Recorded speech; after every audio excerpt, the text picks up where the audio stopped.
tahu-tahu setelah 1000 tahun Mbak Alawi, saudara, datang ada satu orang mengaku apa? Oh, ini Ubaidillah bukan anaknya Ahmad, berarti Mbak Alawi bukan cucunya Nabi, saudara.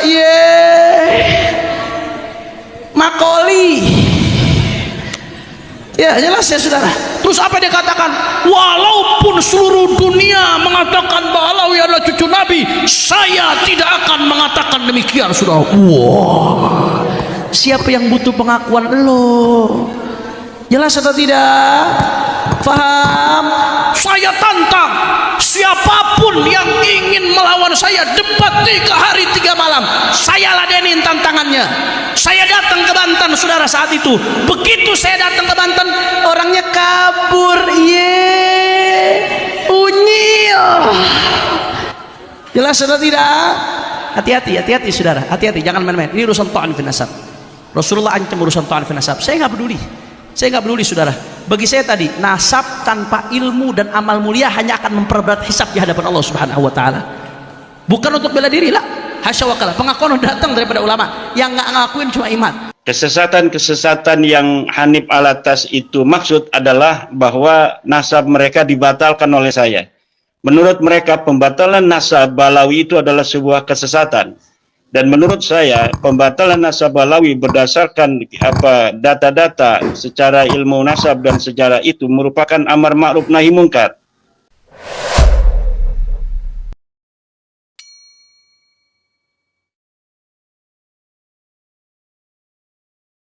Dan yang kedua, at-ta'nu fil ansab, kata Nabi, termasuk perbuatan kufar adalah menyerang nasab orang lain. Kata Al-Imam Al-Munawi dalam kitabnya Faidul Qadir dan dalam kitabnya Taisir, Al-Imam Munawi mengatakan maksudnya apa? Adalah al-qadah fi fi nasabin thabata bi dhahiri syara'. Ya, nasab yang secara zahir syariat udah sah, menurut ulama udah sah, menurut ilmu fikih udah sah, secara zahir syariat emang dia anaknya dia keturunannya dia, secara zahir syariat udah selesai, itu udah final. Tahu-tahu dibilang oh bukan, dita'an. Itu kata Nabi, ithnani bin nasi huma bihim kufrun, termasuk amalnya kufar. Bahkan Al-Imam Al-Munawi dalam Faidul Qadir ngasih contoh, ya, misalkan ada orang keturunannya fulan, udah sepakat tuh ulama-ulama semuanya menyatakan iya, tahu-tahu ada orang datang menyatakan oh itu bukan. Apa kata Rasulullah? Ithnani bin nasi huma bihim kufrun, termasuk min amalil kufar, min khisalil kufar. Nah, makanya belakangan ini lagi rame ada satu orang, ya saya sebutlah nasabnya Mbak Alawi, sada ala para habaib. Ya, ada orang yang rame gembar-gembor. Ya, saya bicara ini bukan untuk bela diri lah. Buat apa, saudara? Kita para sahabat Alawi nggak butuh pengakuan dari dia, karena pengakuan itu datangnya udah dari para ulama-ulama besar semenjak ratusan tahun yang lalu, udah selesai, saudara. Tapi kita kesian kalau sampai ini dilempar ke orang awam yang nggak ngerti, ikut-ikutan, akhirnya jatuh dalam dosa at-ta'nu fil ansab. Na'udzubillah min dalik, saudara. Itu nasab secara zahir syariah dari dulu udah diakui oleh para ulama. Al-Imamul Janadi udah ngakui, Abdurrahman Al-Ahdal ngakui, Al-Yafi'i ngakui, saudara. Kemudian Al-Imam Al-Khazraji dalam kitabnya Al-Iqtul Fakhir ngakui, Al-Imam Ibnu Hajar Al-Haytami mengakui, Al-Khatib Abdurrahman Al-Khatib ngakui, saudara. Kemudian juga Al-Imam As-Sakhawi, ulama-ulama besar, Murtada Az-Zabidi, Al-Imam Syarqawi, Al-Imam Bakri Syata pengarang I'anatul Talibin, Murtada Zabidi pengarang syarah daripada Ihya Ulumuddin, juga Asy-Syarji Az-Zabidi pengarang Tajrid Shoreh Mukhtasar Sahih Bukhari. Saya ngumpulkan, Pak Bu, itu pengakuan tentang nasab Alawi atau pengakuan terhadap status mereka sebagai sadah, sebagai asyraf, sebagai husaini, itu saya ngumpulkan nggak kurang dari 100 referensi dari luar Alawi. Itu ulama-ulama besar dari dulu, saudara, nggak ada masalah. Tahu-tahu setelah 1000 tahun Mbak Alawi, saudara, datang ada satu orang mengaku apa? Oh, ini Ubaidillah bukan anaknya Ahmad, berarti Mbak Alawi bukan cucunya Nabi, saudara. Makoli. Ya, jelas ya, saudara. Terus apa dia katakan? Walaupun seluruh dunia mengatakan Mbak Alawi adalah cucu Nabi, saya tidak akan mengatakan demikian, saudara. Wah, siapa yang butuh pengakuan lo? Jelas atau tidak? Faham? Saya tantang siapapun yang ingin melawan saya, debat 3 hari 3 malam, saya ladenin tantangannya. Saya datang ke Banten, saudara, saat itu. Begitu saya datang ke Banten, orangnya kabur. Jelas atau tidak? Hati-hati saudara, hati-hati, jangan main-main. Ini urusan ta'an fi nasab. Rasulullah ancam urusan ta'an fi nasab. Saya nggak peduli saudara. Bagi saya tadi, nasab tanpa ilmu dan amal mulia hanya akan memperberat hisab di hadapan Allah Subhanahu wa taala. Bukan untuk bela diri lah. Hasya wa kalla. Pengakuan datang daripada ulama. Yang nggak ngakuin cuma iman. Menurut standarnya ulama sah. Menurut standar ilmu nasab sah. Bahkan menurut Nabhani, gurunya Ki Hasyim Asy'ari, itu mengatakan as-sahhu ahlul baiti nasaban. Ahlul bait yang paling nasabnya paling sah. Itu menurut ulama. Menurut standarnya ulama sah. Menurut standar syariat sah. Menurut standar nasab sah. Yang nggak sah menurut standar iman sabodo teuing. Nggak ada urusan saudara. Tapi yang saya pikirkan, jangan sampai umat ikut-ikutan jatuh dalam dosa ta'an fin nasab. Orang awam nggak ngerti, ikut-ikutan dosa ta'an fin nasab saudara. Na'udzubillah min dalik. Dan juga yang kita perlu khawatirkan apa? Ini ada agenda adu domba saudara. Ada agenda adu domba. Ini judi makin merajalela di mana-mana. Minuman keras merajalela di mana-mana, narkoba merajalela, korupsi banyak saudara, rakyat banyak makin susah, pengangguran makin banyak saudara. Kok tahu-tahu malah ngeributkan ini? Habaib dan kiai yang dari dulu berdampingan, yang dari dulu bergandengan saudara, saling menghormati, saling takzim satu sama lain, tahu-tahu sekarang dibenturkan, diadu domba dengan narasi-narasi rasis. Di mana Bhinneka Tunggal Ikanya saudara? Di mana persatuan Indonesianya saudara? Ini yang mengadu domba ini tujuannya supaya apa? Supaya habaib kiai ribut. Kalau habaib sama kiai udah ribut, udah lupa, nggak bicara lagi soal korupsi, nggak bicara lagi soal kezaliman, nggak bicara lagi soal narkoba, nggak bicara lagi soal judi, nggak bicara lagi soal minuman keras, nggak peduli lagi umat sholat apa enggak saudara. Siapa yang menang? Setan yang menang ujung-ujungnya. Betul atau tidak? Betul atau tidak? Maka jawab yang kompak, semuanya. Kira-kira kalau habaib kiai diadu domba, terima atau tidak? Jawab yang kompak. Kiai habaib diadu domba, terima atau tidak? Kiai habaib dibentur-benturkan, terima atau tidak? Kalau ada yang mau menghancurkan kita dengan politik belah bambu, maka kita lawan dengan politik sambung bambu. Setuju? Setuju? Kalau ada yang mau mengacak-acak umat dengan politik adu domba, kita lawan dengan politik silaturahmi saudara. Setuju? Kalau ada yang mau ngadu domba kita, yang ngacak-ngacak kita dengan politik perpecahan, maka kita lawan dengan politik persatuan saudara. Setuju? Setuju?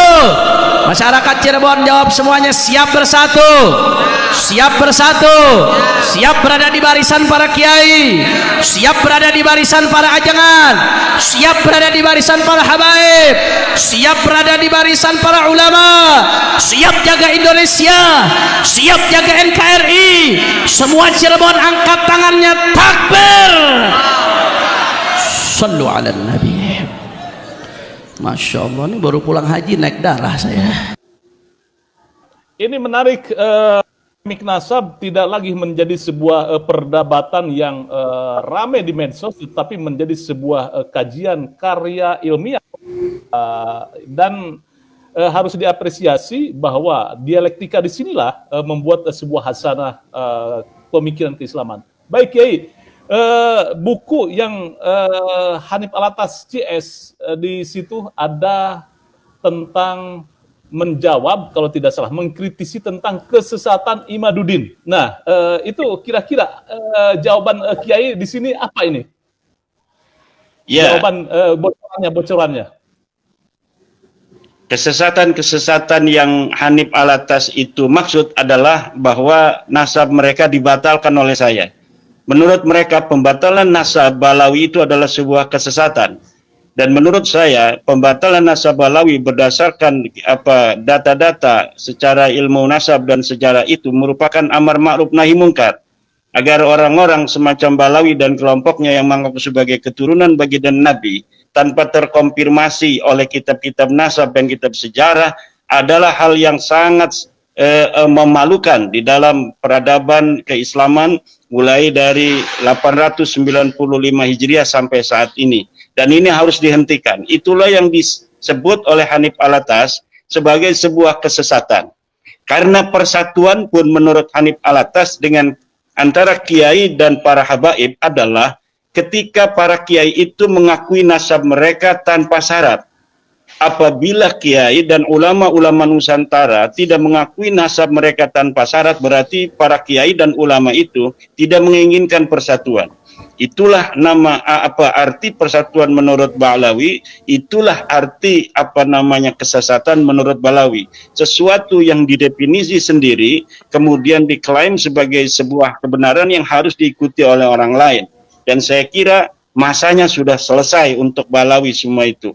Dari sisi apa namanya itu kajian ilmiah sudah konklusif mereka bukan turun nabi. Dari sisi sosiologis masyarakat sekarang sedang menggugat berbagai macam relasi hubungan mereka selama ini dengan Ba'lawi yang menyisakan berbagai macam masalah-masalah yang itu diselesaikan oleh masyarakat sendiri. Itu keluar dari kajian ilmu nasab atau penelitian nasab ini.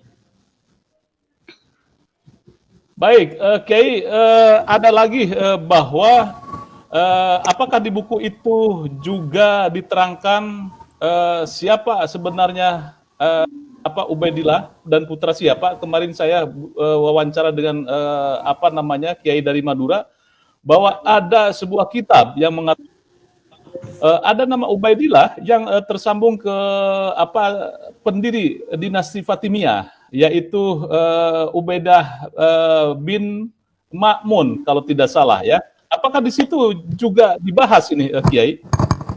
Tidak, saya tidak melihat ke situ. Itu penemuan khusus saudara-saudara saya dari Madura yang dibangun berdasarkan apa penemuan mereka ya. Tetapi saya sesuai dengan dari awal bahwa memang mereka ini nasabnya nasab cangkokan dari abad 9. Kalau Maimun Al-Qaddah itu terjadi perbedaan pendapat. Ubaid bin Maimun Al-Qaddah itu orang yang ada di masa lalu yang telah membangun peradaban di Mesir. Enak aja Ba'lawi dikasih apa namanya itu keturunan orang besar yang membangun peradaban Mesir, yang membangun Al-Azhar. Jadi dinasti Fatimiyah itu adalah dinasti yang membangun peradaban di Mesir, peradaban di Sudan, di Tunisia, di Maroko.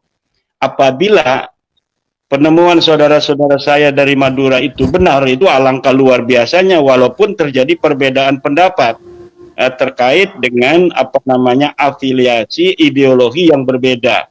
Nah, jadi orang-orang yang mempermasalahkan nasab daripada dinasti Fatimiyah itu menurut saya ya terkait hanya karena masalah ideologi sunnah dan Syi'i.